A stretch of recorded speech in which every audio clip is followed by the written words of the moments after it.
বাংলাদেশের ক্রিকেট বলতে আমরা যে আধুনিক ক্রিকেট বুঝি, এটার কোন ব্যাচটারে সবচেয়ে আকর্ষণীয় বা সবচেয়ে গুরুত্বপূর্ণ মনে হয় আপনাদের কাছে? আমাদের প্রজন্মের কাছে অবশ্যই 97 ব্যাচটারে সবচেয়ে গুরুত্বপূর্ণ মনে হবে। আর 97 ব্যাচটা আমাদের দেশের ক্রিকেটের ভিত করে দিছে। এই আকরাম ভাই, বুলবুল ভাই, ফারুক ভাইদের যে ব্যাচটা। ফারুক ভাইয়ের নাম বললাম, ফারুক ভাই 97 টিমে ছিলেন না। কিন্তু 97 ব্যাচ বলতে যা বুঝি সেটার মধ্যে ফারুক ভাইও পড়েন। কিন্তু আমাদের এই ক্রিকেটটা 2016-17 পর্যন্ত তো একটা উত্থানে ভেতর দিয়ে গেছিল। সেটা গেছিল 2007 সালের পর থেকে। এর মাঝখানে আমাদের একটা অন্ধকার জগৎ ছিল। এই যে উত্থান পর্বটা হলো, এই উত্থান পর্বটা শুরু হলো ব্যাচ 2007 এর হাত ধরে। এই ব্যাচটাকে আমি বলি আমাদের আধুনিক ক্রিকেটের সবচেয়ে তাৎপর্যপূর্ণ ব্যাচ। আপনি যদি এই ব্যাচটার দিকে তাকান তাহলে নানা রকম ড্রামা খুঁজে পাবেন। এখানে যেরকম আমাদের এর আগের প্রজন্মের যারা আমাদের উত্থানের ভিত গড়ে দিছিল সেই কারিগররা ওখানে ছিলেন ওই দলটায়। আবার পরবর্তীতে ওই যে 16-17 পর্যন্ত যারা আমাদেরকে টেনে নিয়ে গেছে তাদেরও অভিষেক হয়েছে ওই সময়টায়, 2007 বিশ্বকাপের ওই সময়টায়। খুবই নাটকীয় একটা দল। এবং ঘটনাচক্রে দেখেন, এই 2026 সালে এসে এই 2007 ব্যাচটার ক্ষমতায়ন শুরু হচ্ছে। মানে এই 2007 ব্যাচটা এখন ক্রিকেট তো আস্তে আস্তে ছেড়ে দিল। গত বছরের মধ্যে অলমোস্ট সবাই ক্রিকেট থেকে সরে গেল। এরপর এদের সিনিয়ররা আগেই ক্ষমতায়িত হয়েছেন একটু একটু, কিন্তু খুব নাটকীয়ভাবে এবং কাকতালীয়ভাবে আমরা এসে দেখতেছি এই যে 2026 সালের ফেব্রুয়ারি মাস, এই ফেব্রুয়ারি মাসে এসে দেখতেছি যে আগামী দিনে আমাদের ক্রিকেট প্রশাসনের এবং ক্রিকেট কোচিংয়ের প্রায় পুরোটা ক্ষমতা এই 2007 ব্যাচের হাতে চলে যাচ্ছে। সেটা কিভাবে করতেছে সেই জিনিসটা একটু আলোচনা করব, যে ওই 2007 ব্যাচ কিভাবে ওই 22 গজ থেকে আমাদের ক্রিকেট কর্পোরেট অফিসের মূল দখলে চলে যাচ্ছে সেই জিনিসটা একটু আলোচনা করব। আমাদের এখানে তো ক্রিকেটের এই বিভিন্ন চ্যাপ্টার নিয়ে বই লেখা বা রিসার্চ করার তেমন কোনো প্রবণতা নেই। এই ইংল্যান্ডে গেলে, অস্ট্রেলিয়া গেলে, ইভেন ইন্ডিয়ায় গেলে আপনি দেখবেন যে ওদের ওই ইতিহাসের, ক্রিকেট ইতিহাসের ছোট্ট একটা সফর, হয়তো 5 টেস্টের বা 3 টেস্টের একটা সফর। ওই সফরটা যেহেতু ইতিহাসের একটা বাঁক হয়ে আছে, ফলে ওই সফরটা নিয়েই দেখা গেছে একাধিক গবেষণা হয়েছে, একাধিক গবেষণা গ্রন্থ হয়েছে। একটা বই দেখা গেছে 3-4 জন বড় গবেষক মিলে একটা সফর নিয়ে লিখে ফেলছেন। ওইটা নানা পার্সপেক্টিভে লিখছেন। Socio economic perspective, cricket perspective, ক্রিকেটে কী বিবর্তন হলো, ক্রিকেটের নতুন কী শুরু হলো, সব কিছু ওইটাতে লেখা হয়।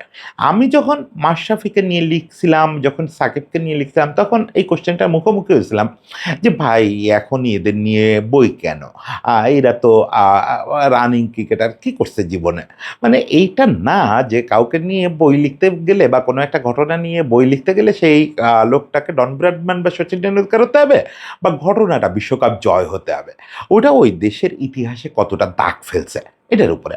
ফলে আমার খুব ইচ্ছা ছিল, আর শরীরে কুলাবে কিনা জানি না, এই যে 2007 ব্যাচটা এইটা নিয়ে, 1997 ব্যাচটা নিয়ে, এগুলো নিয়ে আলাদা আলাদা বই লেখা। কারণ বাংলাদেশের ইতিহাসের, ক্রিকেট ইতিহাস বুঝতে গেলে আপনার এই বাঁকগুলো খুব ভালোভাবে ধরতে পারতে হবে। 2007 ব্যাচটাকে আমি খুব গুরুত্বপূর্ণ বলি কেন, 2007-এ ওয়েস্ট ইন্ডিজে যে দলটা আমাদের বিশ্বকাপ খেলতে গেল, ওই দলটা একদিকে যে মশাল বাহকরা আসছেন, ওই 99-এর পর থেকে যে মশাল বাহকরা আমাদেরকে 2007 পর্যন্ত এনে দিয়েছেন, তাদের শীর্ষ প্রতিনিধি যারা, তারা ওই দলটা ছিলেন। আবার নেক্সট 10 বছর 15 বছর যারা বাংলাদেশের ক্রিকেটে রাজত্ব করবে, তাদের শুরুটা হলো ওই সময়। ফলে ওইটা একটা আমাদের ক্রিকেটের অসাধারণ একটা বাঁক নেওয়ার মোমেন্ট। একদম এরকম একটা বাঁক নিল। মানে 2005 পর্যন্ত আমরা কিচ্ছু জিততেছি না। সেখান থেকে 2007 থেকে 2015 এই জায়গায় আমাদের জয়ের গ্রাফটা দেখেন, টাস, টাস, টাস, টাস, টাস করে বাড়তেছে। ওই 2007-এই আমরা সাউথ আফ্রিকা, ইন্ডিয়ার মতো ২ টা জায়ান্টরে মেরে দিলাম ওই ওয়ার্ল্ড কাপে। এই টিমে কারা ছিল? ধরেন সিনিয়রদের মধ্যে আমাদের এখনো পর্যন্ত আমাদের দেশের সবচেয়ে টেম্পারামেন্টওয়ালা ব্যাটসম্যান যাকে আমরা মনে করি, জাভেদ ওমর বেলিম গোল্লা ছিলেন ওই দলে। এবং শাহরিয়ার নাফিস হঠাৎ ফর্ম হারানোয় ম্যাচও পাইছিলেন ওই বিশ্বকাপে কয়েকটা। এবং আমাদের ইতিহাসের আমি সবচেয়ে বর্ণময় ক্রিকেটার এবং আন্ডার অ্যাচিভড ক্রিকেটার যাকে মনে করি, তিনি মোহাম্মদ রফিক। মোহাম্মদ রফিক 2007 বিশ্বকাপে আমাদের খুব ভাইটাল ইনস্ট্রুমেন্ট ছিলেন, খুব ভাইটাল ইনস্ট্রুমেন্ট ছিলেন। এছাড়া ক্যাপ্টেন ছিলেন সুমন ভাই। সুমন ভাই তো বাংলাদেশের যুগ সন্ধিক্ষণের নেতা।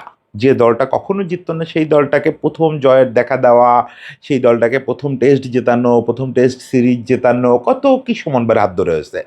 India, Sri Lanka, Australia, south Africa প্রতিটা দলের বিপক্ষে প্রথম ওয়ানডে জয় এই আসছে সুমন ভাইয়ের ক্যাপ্টেন্সিতে। বাংলাদেশের ইতিহাসের নেতা, সেই নেতাই কিন্তু 2007-এ ক্যাপ্টেন্সি করছে। আবার আপনি যদি টিমটা তারুণ্যের দিকে তাকান তাহলে দেখবেন তামিম, সাকিব, মুশফিক, শাহাদাত হোসেন রাজীবকেও আপনি বলতে পারেন ওই টিমটার উল্লেখযোগ্য সংযোজন। শাহাদাত হোসেন রাজীব পরবর্তীকালে আর ওই ব্যাপারটা ধরে রাখতে পারে নাই খুব বেশি, কিন্তু টেস্টে এসে কিন্তু আমাদের ইতিহাসের সেরা ফাস্ট বোলার ছিল একটা সময় পর্যন্ত। আর একটা মিড জেনারেশন ছিল যারা অসাধারণ গুরুত্বপূর্ণ। সেই জেনারেশনটা কারা ছিল? মাশরাফি, আশরাফুল, আফতাব, রাজ্জাক, মানে এই জেনারেশনটাও ক্রিম জেনারেশন।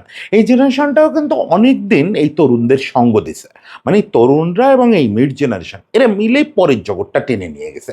এবং খুব উল্লেখযোগ্য একটা পারফর্মার ছিল শাহরিয়ার নাফিস।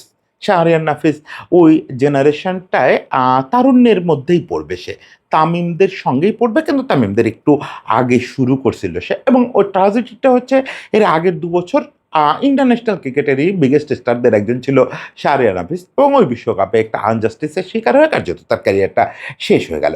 ফলে আমরা একটা গোল্ডেন বন্ডিং দেখলাম ওই 2007-এ ওই ওয়েস্ট ইন্ডিজে। সেই টিমটা এখন কোথায়?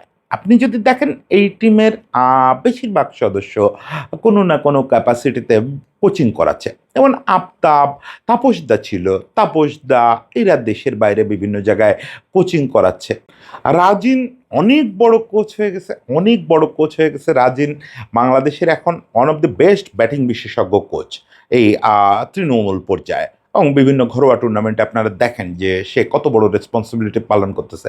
আশরাফুল কোচিংয়ে চলে আসছে নানা পর্ব পার হয়ে এবং বিসিবির সঙ্গেই আছে। কিন্তু ওই সবচেয়ে ইন্টারেস্টিং যাদের নিয়ে আমি কথা বলতে যাচ্ছি সেটা হচ্ছে যে সুমন ভাই সহ এই যে তামিম, সাকিব, মাশরাফি, মুশফিক এদের যে ব্যাচটা, সঙ্গে রাজ্জাক, এদের উত্থানটা দেখেন। এদের কিন্তু এক ধরনের অ্যাডমিনিস্ট্রেটিভ উত্থান হয়েছে। ইভেন আপনি শাহরিয়ার নাফিসকেও সে তালিকায় ইনক্লুড করতে পারেন। এবং সেই উত্থানটা এবার আমরা দেখব। মানে এই যে 2026-এ আমাদের জাতীয় নির্বাচন হলো, জাতীয় নির্বাচনের পরে বোর্ডে একটা পরিবর্তন আসবে, এটা তো সবাই বুঝতেছে। সেই পরিবর্তনের জায়গাটায় আপনি দেখবেন যে এই যাদের নাম বললাম এরা বাংলাদেশ ক্রিকেটে খুব গুরুত্বপূর্ণ সব পদে চলে আসছে। আমি বলতেছি না যে এর ভিতর থেকে কেউ বোর্ড প্রেসিডেন্ট হচ্ছে বা কিছু। যেমন সুমন ভাই মোস্ট প্রবাবলি চিফ সিলেক্টর হবে। সুমন ভাই দীর্ঘদিন ধরে সেই অবসরের পর থেকেই ইসের ক্রিকেট বোর্ডের নানা রেসপন্সিবিলিটি পালন করতেছে। এবং সুমন ভাই বাংলাদেশের এখন পর্যন্ত ইতিহাসের সেরা যে নির্বাচক কমিটি, ফারুক ভাইয়ের সেকেন্ড কমিটি, সেটাতে ফারুক ভাইয়ের টিমে ছিল, ফারুক ভাইয়ের নির্বাচক কমিটিতে ছিল। সুমন ভাই খুব দক্ষতার সঙ্গে বিভিন্ন রোল প্লে করতেছে বিসিবিতে অনেক দিন ধরে।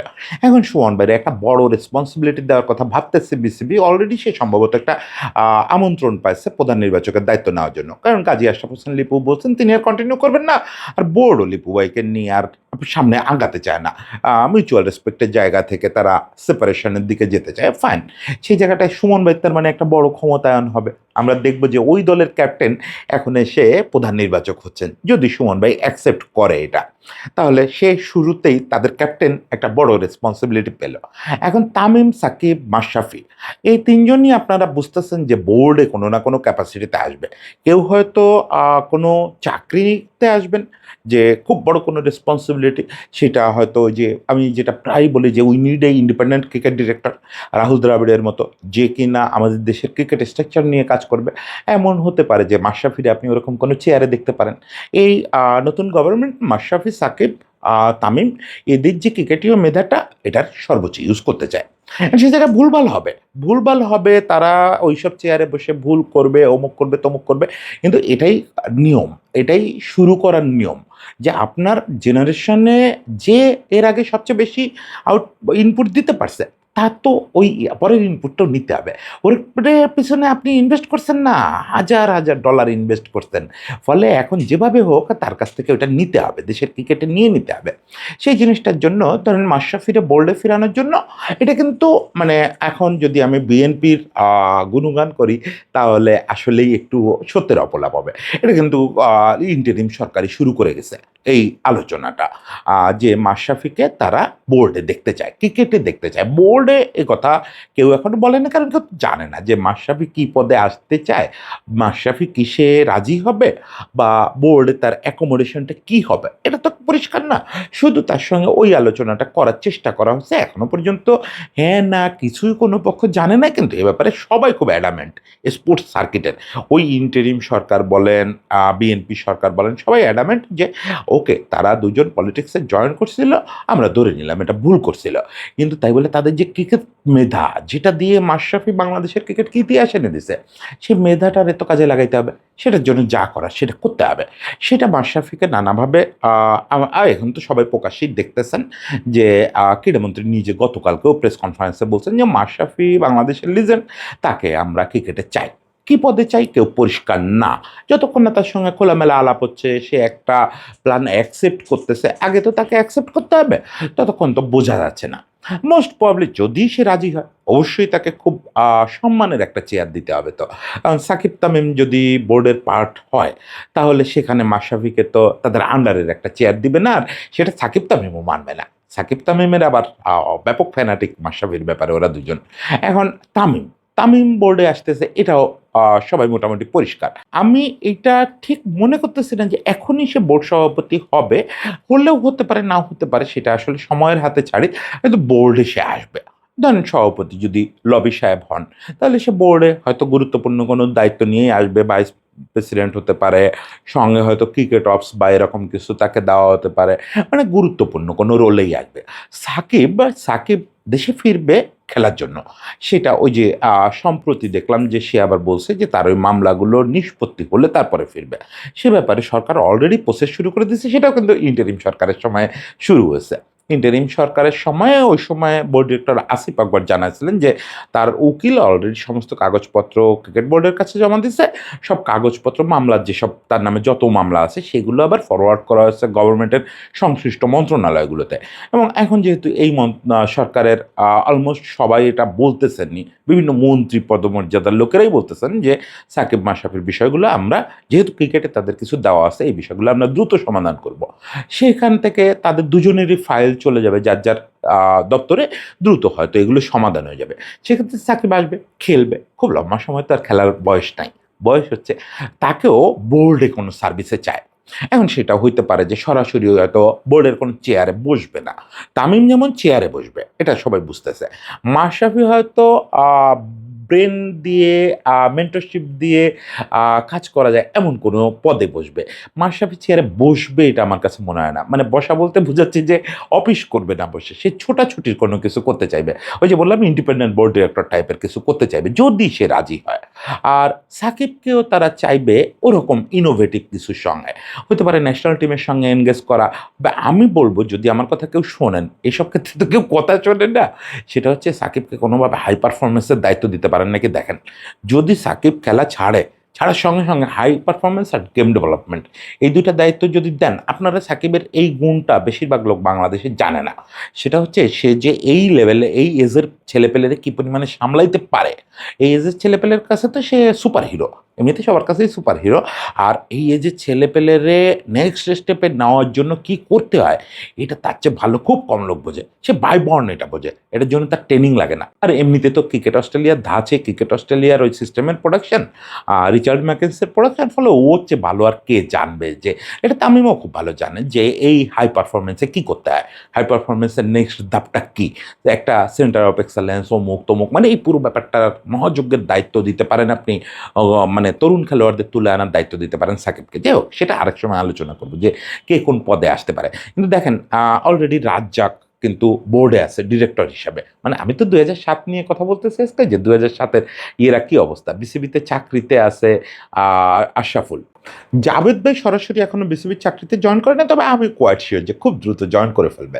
ওই টিমটা না থাকলেও পাইলট ভাই তো অলরেডি বিসিবির বোর্ড ডিরেক্টর, জাভেদ ভাই কোচিংয়ের কাজই করতেছে, এবং জাভেদ ভাইকে বুলবুল ভাই ইউজ করতেছিল বিভিন্ন জায়গায় ওই যে তৃণমূলের সংগঠন করার ব্যাপারে। ধরেন রাজশাহী, রংপুর, বগুড়া, গাইবান্ধা এইসব জায়গায় যাও, যে সংগঠন করো, সব জায়গায় ক্রিকেট স্ট্রাকচার দাঁড় করাও। জাভেদ ভাইকে হয়তো নেক্সট বোর্ডও সে কাজে লাগাবে, সেটা একটা প্রাতিষ্ঠানিক পরিচয় দিয়েই নিশ্চয়ই কাজে লাগাবে। জাভেদ ভাই অনেক কাজ করতেছে এখন বা ক্রিকেটের জন্য। মূলত সে নিজেরও একটা একাডেমি চালায় এবং সে ক্রিকেটের তৃণমূলে কাজ করতে চায়। সে এখন বিসিবি অফিসের কথা ভাবে না। ফলে বোর্ডের উচিত তাকে তার ওই ড্রিমের জায়গায় কিছু একটা করতে দেওয়া। সে এবং আশরাফুল আছে কোচিংয়ে, রাজিন আছে কোচিংয়ে, যেগুলো আগেই বললাম, মানে 2007 ব্যাচ থেকে কয়েকজন শুধু বিদেশে সেটেল হয়েছে, তারাও ক্রিকেট কোচিংয়েই আছে। বাকিটাকে আপনি দেখতে পাবেন আগামী 6 মাসের মধ্যে এরাই মূলত বাংলাদেশের ক্রিকেট চালাচ্ছে। এখন এই পরিণতিটা ভালো হবে না খারাপ হবে সেটা আমরা এখনই বলতে পারি না। পৃথিবীতে এরকম বহু ইতিহাস আছে। আপনারা যদি ম্যানচেস্টার ইউনাইটেডের সেই ডেভিড বেকহামদের ব্যাচটা দেখেন, পল স্কোলস, ডেভিড বেকহামদের, ওরা পরবর্তীকালে পৃথিবী কাঁপাইছে নানা ভূমিকা। আবার এইরকমও ব্যাচ আছে বিভিন্ন জায়গা থেকে বেরোয়ছে যারা পরবর্তীকালে বিভিন্ন রেসপন্সিবিলিটি নিচ্ছে। রিয়াল মাদ্রিদের ব্যাচ আছে, বার্সেলোনার ব্যাচ আছে। যদি ধরেন আপনি জাভি ইনিয়েস্তাদের ব্যাচটা দেখেন, এই ব্যাচটা কিন্তু খেলা ছাড়ার পরে আসলে খুব বেশি ইফেক্ট ফেলতে পারে নাই এখনো পর্যন্ত ফুটবলে। জাভি চেষ্টা করছেন, আই ফিল যে জাভি সফল, কিন্তু রেজাল্ট তার হয়ে কথা বলে নাই। একেবারে কি কথা বলে নাই, লিগ তো জিতলো, তাই না? কিন্তু তারপরেও জাভি যথেষ্ট ভালো। আজকে বার্সেলোনার যে টিমটা দেখেন, এইটা লা মাসিয়া থেকে টেনে এনে সেই তৈরি করছে। সে আসলে খুব দুর্ভাগা, সে খুব দুর্ভাগা যে কৃতিত্ব তার প্রাপ্য এটা পায় নাই। কিন্তু জাভি ছাড়া ওই টিমটার আর কেউ কিন্তু সেইভাবে অবদান রাখতেছেন না, কোথাও কোনো অবদান রাখতেছে না। হোপ যে রাখবে। যাই হোক, এটা কথাগুলো বললাম যে বড় বড় সফল ব্যাচটা দায়িত্ব পায়, একসঙ্গেই দায়িত্ব পায়, সারা পৃথিবীতে ছড়ায় ছিটায় যায়, কোথাও এক দেশে দায়িত্ব পায়, তারা সফলও হয় একসঙ্গে। অনেক সময় কেউ সফল কেউ ব্যর্থ হয়, আবার অনেক সময় পুরো স্কোয়াড জুড়ে ব্যর্থ হয়। যে ব্যাচ 2007 নিয়ে আমার যে আবেগ বা আমাদের হিস্ট্রিতে যে অবদান, তাদের ব্যাট বল হাতে তার ধারে কাছেও যাইতে পারলো না হয়তো এই বা অর্গানাইজার হিসাবে, কোচ হিসাবে বা এইসব ক্যাপাসিটিতে, কিছু যায় আসে না। এটাই হবে। এটা কখনো ভালো রেজাল্ট পাবেন, কখনো খারাপ রেজাল্ট পাবেন, কিন্তু আপনাকে এই প্রসেসের পেছনে লেগে থাকতে হবে যে আমি তোমার পেছনে টাকা ব্যয় করছি। আমি আজকে এই যে মাশরাফি সাকিবরে নিয়ে এত কথা হচ্ছে, পলিটিক্সের কথা বা সব কথা বাদ দিয়ে যদি একটু নিষ্ঠুরভাবে ফিনান্সিয়ালের দিক থেকে ভাবেন, তাহলে মাশরাফিকে ফিরতে হবে। আমি তো মনে করি মাশরাফি সাকিব যে তাদের ফিরানোর জন্য রাষ্ট্রের যে চেষ্টা, এই চেষ্টাটা হওয়া উচিত রীতিমতো অর্থনৈতিক চিন্তা থেকে। যে মাশরাফিকে বলা উচিত যে ভাই, তোমার পিছনে আমার রাষ্ট্র এত টাকা ইনভেস্ট করছে, ওকে ফাইন, সে সময় তুমি যা করণীয় ছিল করছো, কিন্তু তোমার মাথার ভিতরে যে মেধাটা ঢুকছে বা যে মেধাটা তৈরি হয়েছে, ওটা 1% সত্য হইলেও তো আমার আছে। ওই 1% এখন ক্রিকেটকে তোমার ফিরিয়ে দিতে হবে। তুমি ক্রিকেট থেকে যা পাইছো ওটা ফিরিয়ে দিতে হবে। এই যে ইনভেস্টমেন্টটা আমি করছি, এই ইনভেস্টমেন্টটা ফেরত নিব না, রাষ্ট্র হিসাবে, জাতি হিসাবে তো এটা আমার পাওনা। মাশরাফির কাছে পাওয়া, সাকিবের কাছে পাওনা, তামিমের কাছে পাওনা, আশরাফুলের কাছে পাওনা, আমাদের প্রত্যেকের কাছে পাওনা। সেই পাওনাটা ফেরত চাইতে হবে। ফলে এদের ক্ষমতায়ন করতেই হবে এবং এদের ক্ষমতায় বসতে দিতেই হবে। তারপরে সাফল্য ব্যর্থতা সময়ের হাতে ছাড়া যাক। এই ব্যাচ না পারুক, তারপরের ব্যাচ পারবে এবং পারবেই, পারবেই। এটা আসলে আজ হোক কাল হোক কেউ না কেউ তো পারতেই হবে। আমাদের এই স্ট্রাকচারটা বদলাইতে হবে। ওরা এই সিস্টেমের ভিতর দিয়ে উঠে আসছে, ওরা এই সিস্টেমের সব লুফলগুলো জানে, সব দুর্বলতাগুলো জানে। ওরা ছাড়া কে বদলাবে বলেন? আমরা এই যে ডেস্কের মানুষ বসে বসে কথা বলি, পেটে চর্বি জমায়ে ফেলছি, জীবনে কোনোদিন ব্যাটটা ধরে, একটা সত্যিকারের ব্যাট ধরে সত্যিকারের বলে একটা বাড়ি মারি নাই, 22 গজে দাঁড়াই নেই, ওই মাঝখান থেকে দাঁড়াইলে স্টেডিয়ামটা কেমন দেখা যায় জানি না। আমরা কি বদলাতে পারবো? আমরা বদলাতে পারবো না। আমরা চাপাবাজি করতে পারবো, হইচই করতে পারবো, বড় বড় কথা বলতে পারবো, এন্ড অফ দি ডে ওদেরকেই বদলাতে হবে, সব কিছু ওরা বদলাবে। যাই হোক, ওদের জন্য শুভকামনা থাকলো। 2007-এর এই ক্ষমতায়ন দেখার জন্য আমি অপেক্ষায় থাকলাম যে তারা কিভাবে রোমাঞ্চকরভাবে তাদের এই রেসপন্সিবিলিটিগুলো পালন করে। সবার জন্য শুভেচ্ছা।